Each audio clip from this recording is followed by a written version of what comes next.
Assalamualaikum warahmatullahi wabarakatuh. Teman-teman semuanya, senang berjumpa kembali dengan teman-teman di channel YouTube Irawan Harahap. Sudah beberapa hari kami tidak mengupload video baru. Nah, untuk beberapa video ini kami akan memfokuskan mengenai aspek hukum dalam praktek hutang piutang, baik secara umum maupun melalui lembaga keuangan seperti perbankan, dan juga bagaimana ketika harus bersengketa dan masuk ke dalam tahap eksekusi. Hari ini kita akan bahas mengenai istilah kolektibilitas. Mungkin bagi teman-teman yang pernah melakukan peminjaman di perbankan, pernah mendengar istilah call 1, call 2, call 3, call 4 hingga call 5. Sebenarnya apa sih istilah call 1 hingga 5 itu, dan bagaimana akibatnya terhadap seseorang yang ingin menjadi debitur atau peminjam terhadap sebuah lembaga perbankan? Rekan-rekan semuanya, kolektibilitas itu sebenarnya berdasarkan rangkuman yang kami lakukan dapat didefinisikan menjadi tingkat terketagihan. Jadi bagaimana tingkat dia bisa ditagih atau bagaimana tingkat seorang debitur sebelumnya pada sebuah lembaga peminjaman uang itu dapat lancar atau tidak lancar melakukan pembayaran. Karena bagaimanapun juga jika A telah melakukan peminjaman pada sebuah lembaga perbankan dan mungkin dia tidak lancar dalam penagihan, itu juga menjadi data yang terpantau oleh lembaga pembiayaan yang lainnya atau lembaga perbankan yang lainnya. Sehingga ketika dia ingin melakukan peminjaman pada lembaga keuangan B, maka bisa saja itu menjadi penghalang bagi dirinya untuk mendapatkan kredit.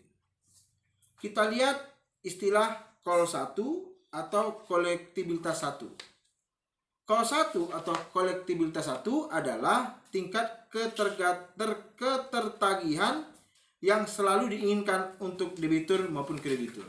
Kenapa begitu? Karena call 1 adalah lancar. Dalam artian tidak ada keterlambatan baik pembayaran bunga maupun pokok tergantung terhadap jenis pinjaman yang dia lakukan.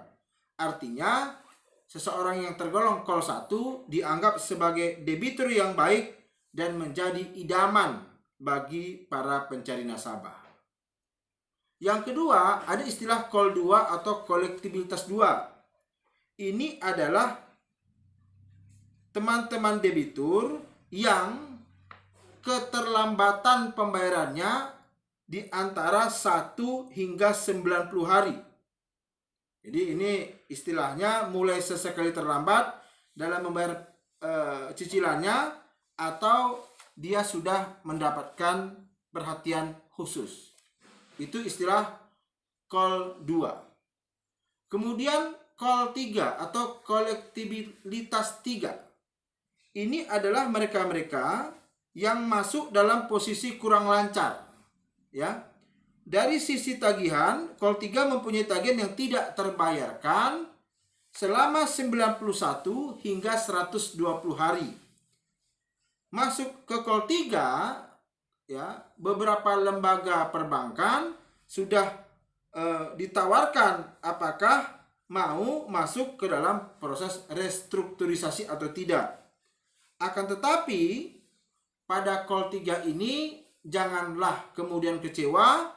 Biasanya tingkat kedatangan penagihan menjadi lebih sering dibandingkan Anda masuk pada call 2, teman-teman semuanya. Jadi akan sering ditanyakan kenapa tidak bayar, kapan bayar, dan seterusnya.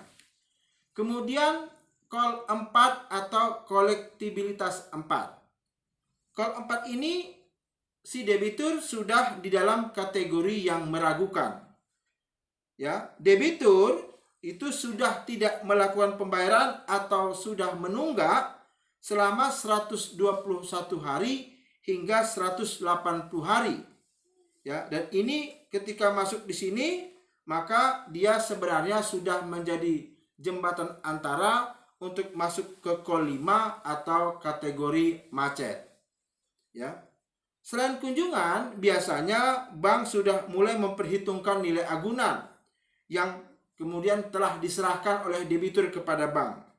Ya, hal ini berlaku untuk kredit beragunan.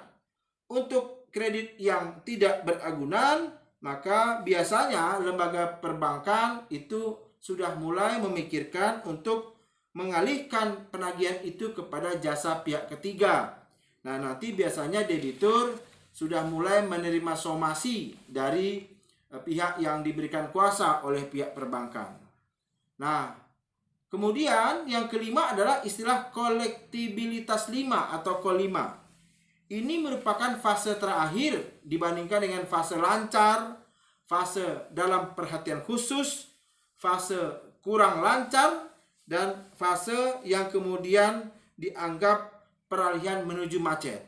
Nah, yang KOL 5 ini, dalam kondisi ini maka debitur telah dianggap memiliki hutang dalam posisi macet, ya, yaitu telah menunggak lebih dari 180 hari. Jika ada agunan, maka biasanya bank sudah memikirkan apakah nanti akan menggunakan eksekusi melalui fiat eksekusi atau menggunakan parate eksekusi. Jika memang kemudian ada yang dalam posisi ini, lebih disarankan sebenarnya kalau memang tidak bisa untuk melakukan pembayaran, disarankan untuk menjual asetnya secara mandiri, kemudian hasilnya itu diserahkan kepada pihak perbankan untuk kemudian melakukan penutupan hutang piutang. Dan kalaupun masih ada, teman-teman semuanya, kalaupun masih ada sisa, maka Anda bisa mengambil sisa penjualan dari aset yang Anda miliki tersebut. Tapi itu pun kalau masih ada. Nah, jadi teman-teman semuanya, memang kita tidak bisa mengatakan kenapa sih berhutang, ya, kenapa sih kamu mau berhutang. Orang berhutang itu pasti punya alasan-alasan kenapa dia melakukan itu. Dan saya tidak dalam posisi menjustifikasi atau menilai kenapa orang berhutang. Tetapi teman-teman semuanya, jika kemudian kita di dalam posisi terpaksa berhutang, maka perhatikanlah dalam proses pembayaran ada istilah KOL itu atau kolektibilitas itu sebanyak 5 ragam, yaitu KOL 1 lancar, KOL 2 itu dalam perhatian khusus, KOL 3 itu dalam posisi kurang lancar, KOL 4 itu sudah dalam posisi yang meragukan, dan KOL 5 adalah dalam posisi macet. Ini teman-teman semuanya sangat-sangat mempengaruhi bagi Anda seandainya nanti Anda akan mencoba melakukan peminjaman ke lembaga pembiayaan yang lainnya. Jangan heran, kenapa saya ditolak? Saya kan punya agunan. Tapi kalau memang Anda sudah terkategorikan KOL 3, KOL 4, apalagi KOL 5, saya yakin teman-teman akan sulit mendapatkan pinjaman dari lembaga pembiayaan atau menjadi debitur dari sebuah lembaga perbankan. Demikian teman-teman semuanya, ini adalah salah satu seri yang saya mulai untuk kita mempelajari aspek hukum dalam perbankan dan dalam hutang piutang. Terima kasih. Assalamualaikum warahmatullahi wabarakatuh.